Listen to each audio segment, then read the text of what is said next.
Hello, I'm Gerry Condon, and I'm talking to you today from Seattle, Washington, where I am the chapter president of Seattle Area Veterans for Peace. Veterans for Peace is a national organization. We have over 8,000 members in 140 U.S. cities in 48 states, and we're very busy right now with many other uh, organizations and people throughout the United States who are appalled at President Obama's escalation of the U.S. war and occupation in Afghanistan and are continuing to fight for an end to the U.S. occupation of Iraq. Many of the members of Veterans for Peace are Vietnam veterans, and I myself was in the U.S. Army during the Vietnam War, and I'm one of those who actually refused to fight once I came to realize it was an illegal and immoral war that had nothing to do with its stated purposes. I was court-martialed for my refusal to fight in this illegal war, and I was sentenced to 10 years in prison and a dishonorable discharge.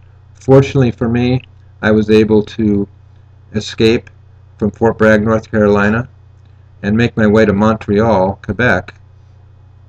And I spent several months in Montreal before moving on to Europe, where I ended up living for 3 years in Stockholm, Sweden, where I worked actively with the American Deserters Committee and the Swedish anti-war movement, the European anti-war movement, and our allies in the U.S.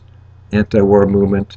In fact, really, we were part of a very large, very broad, worldwide movement against the U.S. war in Indochina, which expanded also to Cambodia and Laos.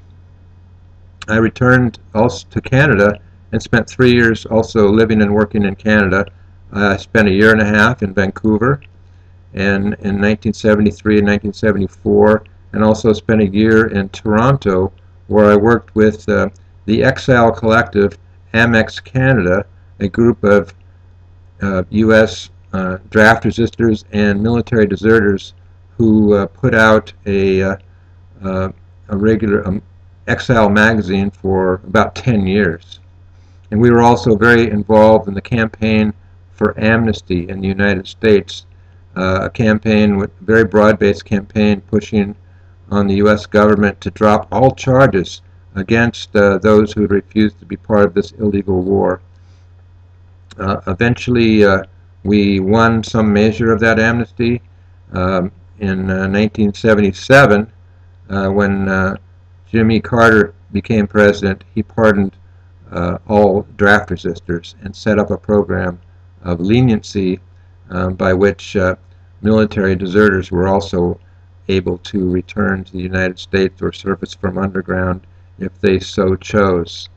During that period of time, tens of thousands of U.S. war resistors fled to Canada, where they received much support from the Canadian people and even the government. And 30,000 of them liked Canada so much that they remain there today. And even those like myself who returned to the United States hold Canada with great fondness, and because it was very important to us to have a place to go rather than choosing between war and prison. Today, there are thousands of U.S. soldiers who are AWOL from the military, and several hundred of them are seeking sanctuary in Canada. And it's been a difficult struggle. They've received a lot of support from the Canadian people, but nonetheless, the Harper government has chosen to ignore the will of the Canadian people, to ignore the will of the Canadian Parliament, and it continues to deport war resistors back to the United States to prison. And several war resistors are waging a critical battle on behalf of all of us right now in Canada. There's one very courageous war resistor right in your midst That would be Rodney Watson, my good friend, who is an African-American Iraq veteran who refused to deploy a second time to Iraq because he had seen with his own eyes what an ugly, cruel, and immoral war that was. He was brave enough to say, no, I will not be part of that. And he came to Canada expecting support. He's found that support from a lot of people, but not from the Harper government, which ordered him deported several months ago. He is resisting that deportation, and he's getting a lot of support. He's actually received sanctuary in the First United Church on East Hastings Street in downtown Vancouver. That's where he is right now, where he has been for the last several months, and probably will be for several months more. I'm sure that Rodney would appreciate any gestures of support that you might make over this holiday season, and in the weeks and months ahead, even more important, to continue to press on the Harper government to do the right thing and to allow U.S. war resistors, those who are obeying international law, to remain in Canada.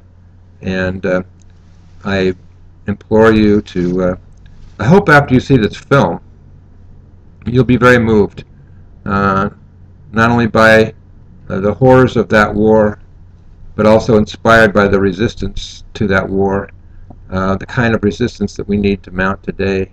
Not only do our war resistors need your support, but of course the so-called Canadian peacekeeping forces need to be withdrawn as part of the U.S. NATO occupation of Afghanistan. So we all have a lot of work ahead of us. It's hard, it's uphill, it takes a long time, it's frustrating, it's angering, but the only way that these wars and occupations are going to end will be through the resistance that we are able to mount. Thank you very much, and I hope these holidays inspire you to be even more peaceful.